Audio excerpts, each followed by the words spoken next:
আগের ভিডিওতে আমি আপনাদেরকে দেখিয়েছিলাম আদ্যা মায়ের পীঠস্থান আদ্যাপীঠ সম্পর্কে, জেনেছিলাম সেই মন্দিরের খুঁটিনাটি ইতিহাস সম্পর্কে। এই মন্দির থেকে বেরিয়ে এইবার আমি চলে এসেছি হাঁটা পথে দক্ষিণেশ্বর কালী মন্দিরে। জেনে নেব এই মন্দিরের সমস্ত ইতিহাস এবং মন্দিরের সম্পর্কে সমস্ত তথ্যাবলী। আর দক্ষিণেশ্বর মন্দির থেকে বেরিয়ে আমরা যাব বেলুড় মঠে।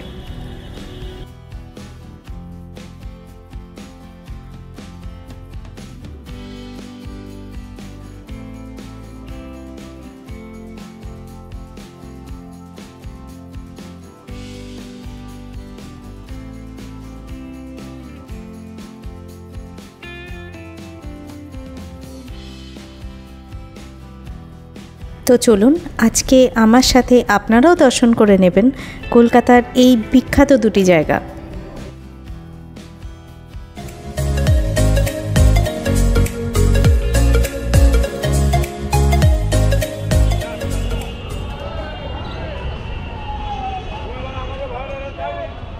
এখানে মেট্রো স্টেশন থেকে বেরিয়ে সামনেই পড়ছে স্কাই ওয়াক দিয়ে হেঁটে কিন্তু আপনারা সোজা মন্দিরে যেতে পারবেন।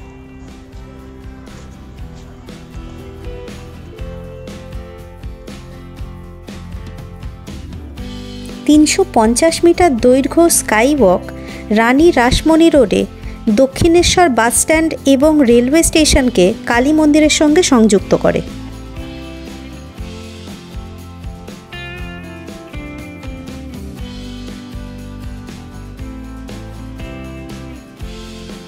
স্কাই ওয়াকটিতে মোট 12টি এসকেলেটর, 4টে লিফট এবং 8টি সিঁড়ি আছে এবং এর ভেতরে প্রায় 200-র উপরে দোকান রয়েছে।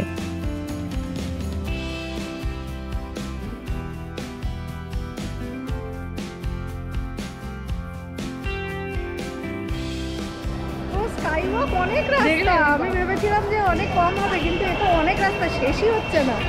যাই হোক হাঁটছি, দেখি কতক্ষণে শেষ হয়, কতক্ষণে পৌঁছানো যায়। আর রাস্তা প্রচণ্ড ভিড়, এদেরকে দেখাচ্ছি। স্কাইওয়াকে ঠিক নামার আগেই একটি সুন্দর মায়ের মন্দিরের আদলের একটি পেন্টিং মতো করা আছে, জিনিসটা খুব সুন্দর। ফাইনালি আমরা মন্দিরে পৌঁছে গেছি, আমার সামনেই রয়েছে মন্দির। চলো মন্দিরে যাই। প্রচণ্ড খুশি হয়েছি আমি এতটা হেঁটে এসে, আলটিমেটলি প্রচুর কষ্ট করে ফেলেছি।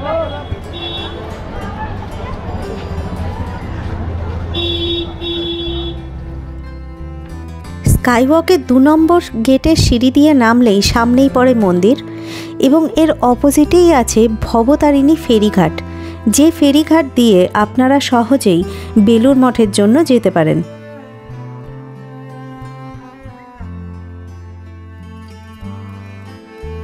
এবং ব্রিজের নিচে আছে গাড়ি চলাচলের জায়গা। রাস্তা দিয়ে যারা আসতে চান তারা কিন্তু রাস্তা দিয়ে গাড়ি করেও আসতে পারেন। 1855 সালের 31শে মে ছিল বৃহস্পতিবার, পুণ্য স্নান যাত্রার তিথি। আর সেই শুভ দিনেই দক্ষিণেশ্বরের কালী মন্দির প্রতিষ্ঠা করেন লোকমাতা রানী রাসমণি দেবী। কলকাতার অন্যতম সেরা কালীক্ষেত্র হয়ে ওঠে এই দক্ষিণেশ্বর। পরবর্তীতে মন্দিরকে ঘিরে সাধক রামকৃষ্ণ পরমহংসদেব, মা সারদা দেবী এবং তাদের প্রিয় নরেন অমর হয়ে রয়েছেন ইতিহাসের পাতায়।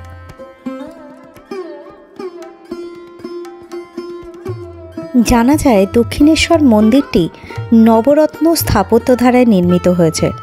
মূল মন্দিরটি 3 তলা উঁচু, উপরের 2টো তলে মোট 9টি চূড়া রয়েছে, তাই একে নবরত্ন মন্দির বলে। এই দালানের উপরেই গর্ভগৃহ স্থাপিত। গর্ভগৃহে শিবের বক্ষপরে ভবতারিণী কালী মূর্তিটি প্রতিষ্ঠিত, যা রূপোর সহস্রদল পদ্মের উপর স্থাপিত। এছাড়াও এই মন্দিরে একটি নাট মন্দির আছে। পাশাপাশি মূল মন্দির চত্বরে 12টি পূর্বমুখী শিব মন্দির রয়েছে। মন্দিরে ঢোকার মুখে এই জায়গায় আপনাদের ব্যাগ, জুতো এবং মোবাইল জমা করে যেতে হবে। মন্দিরের ভেতরে কিন্তু মোবাইল, ব্যাগ কোনোটাই অ্যালাউড নয়। জুতো রাখার জন্য আপনাদেরকে 5 টাকা করে দিতে হবে প্রতি জোড়া এবং ব্যাগ রাখার জন্য 10 টাকা করে। এই ফুড প্লাজাটাকে এইবার গিয়েই আমি নতুন দেখতে পেলাম। এখানে ভেতরে ভালো ভালো সব নিরামিষ খাবারের ভালো আয়োজন আছে। কলেজে পড়ার সময় দমদমে থাকার জন্য বহুবার দক্ষিণেশ্বর আসা হতো। বন্ধুদের সাথে আমরা সন্ধেবেলা এখানে আসতাম।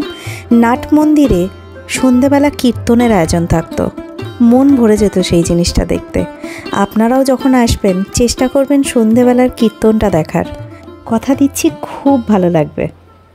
মন্দির সকাল 6টার থেকে 12:30 পর্যন্ত এবং বিকেলে 3টের থেকে রাত 8:30 পর্যন্ত খোলা থাকে।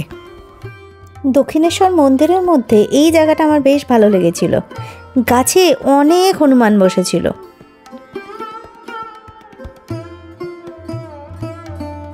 গাছটির গায়ে মানুষজন মনোবাঞ্ছা পূর্ণর জন্য সব তাগা বেঁধে রেখে দিয়ে গেছেন।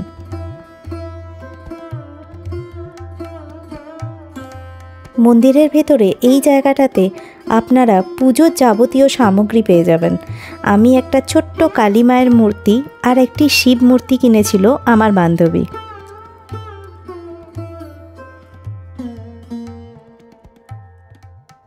আজকের দিনে দাঁড়িয়ে এই মন্দির দেশ এমনকি বিদেশেও মানুষের কাছে অতি পরিচিত।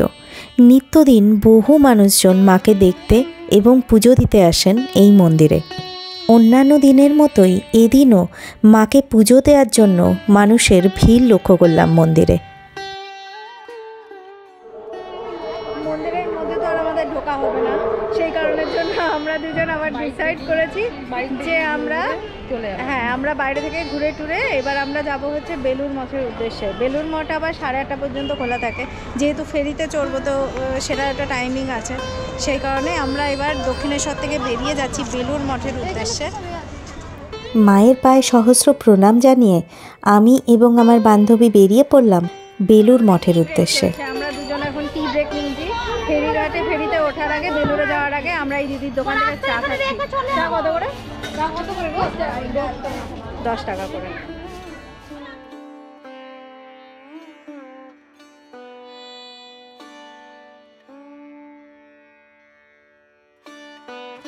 ফেরিঘাটে যাওয়ার রাস্তায় এমন ছোট ছোট অনেক দোকান আপনারা দেখতে পাবেন। দোকানগুলোতে বাচ্চাদের খেলার জিনিস, পুজোর জিনিস সমস্ত কিছু পাওয়া যায়। যদি কেউ কিছু কিনতে চান তাহলে এটা কিন্তু খুব ভালো জায়গা।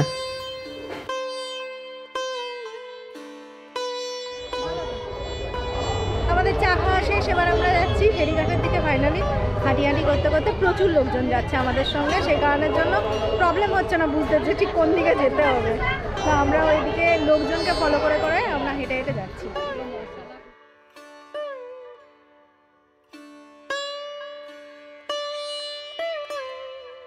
ফেরিঘাটের টিকিট কাউন্টারের ঠিক আগেই এই মায়ের মন্দিরটিকে আপনারা দেখতে পাবেন। এখান থেকে প্রণাম করে আমরা আবার এগোলাম ফেরিঘাটের টিকিট কাটার উদ্দেশ্যে।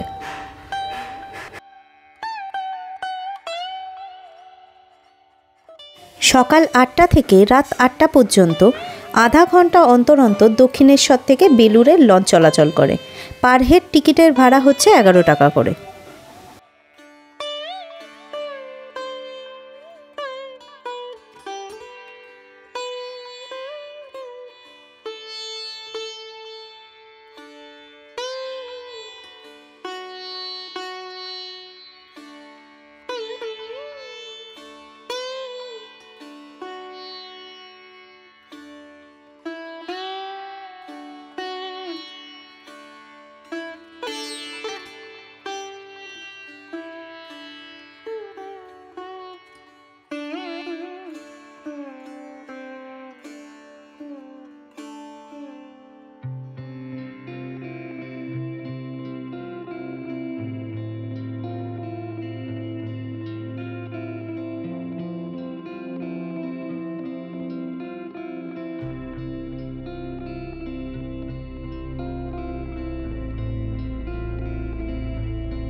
লঞ্চে আমাদের বেলুড় মঠ আসতে লেগেছিল মোটামুটি 20 মিনিটের মতো।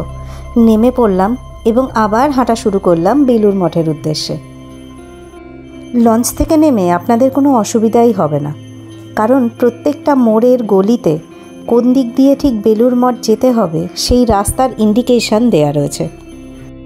আর সবথেকে সহজ উপায় হলো যেদিকে সব মানুষজন যাচ্ছে তাদের পিছন পিছন হাঁটা লাগানো, কারণ সবাই ওই দিকেই যাচ্ছে।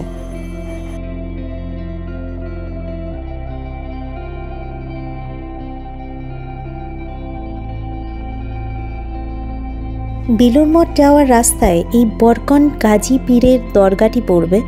এখানে হিন্দু মুসলিম নির্বিশেষে মানুষজন মাথা টেকাতে আসে।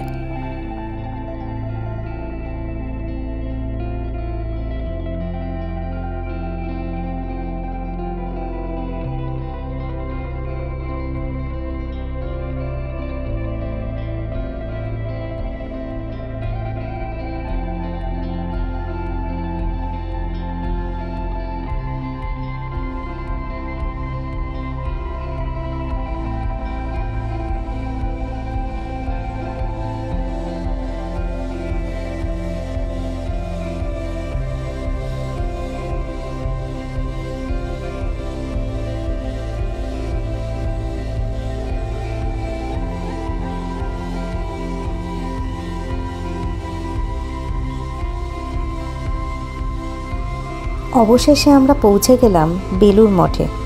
আর সবার ফার্স্টে যেটা চোখে পড়ল সেটা হচ্ছে মন্দিরের কোনো জায়গায় ক্যামেরা অ্যালাউড নয়। দেখেই মনটা খারাপ হয়ে গেল। যাই হোক, ভেতরের দৃশ্য তো দেখানো সম্ভব না, তবে বাইরের প্রকৃতি ঠিক এরকমই থাকে। 12 মাসই বেলুড় মঠে প্রচুর মানুষের আনাগোনা থাকে বিকেলের সময়, বিশেষ করে শীতকালের সময়।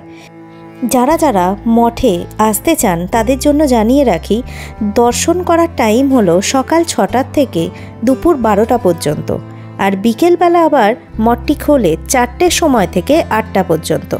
আর কেউ যদি আরতি দেখতে চান তাহলে সকাল 6:30টার সময় আরতি শুরু হয়, আর সন্ধেবেলা বিকেল 4টের সময় থেকে আরতি দেখা যায়। বেলুড় মঠে ভোগ দেওয়া শুরু হয় সকাল 11টার থেকে। 10:30টার সময় থেকে ভোগের কুপন কালেক্ট করা যায়, আর সন্ধেবেলা 8:30টার সময় থেকে ভোগের ব্যবস্থা থাকে। সপ্তাহে শুধু সোমবার বাদ দিয়ে বাকি সব দিনই আপনারা বেলুড় মঠে ভোগ পেয়ে যাবেন। এদিকে আমি বেলুড় মঠের ভিডিও রেকর্ড করছিলাম, আর অন্যদিকে আমার বান্ধবী কোনো কাজ না পেয়ে খানিকটা আমারই ভিডিও তুলে রেখেছিল। ধীরে ধীরে সন্ধে নেমে এলো, পাখিরা সব বাসায় ফিরছিল। এবার আমাদেরও বাড়ি ফেরার পালা।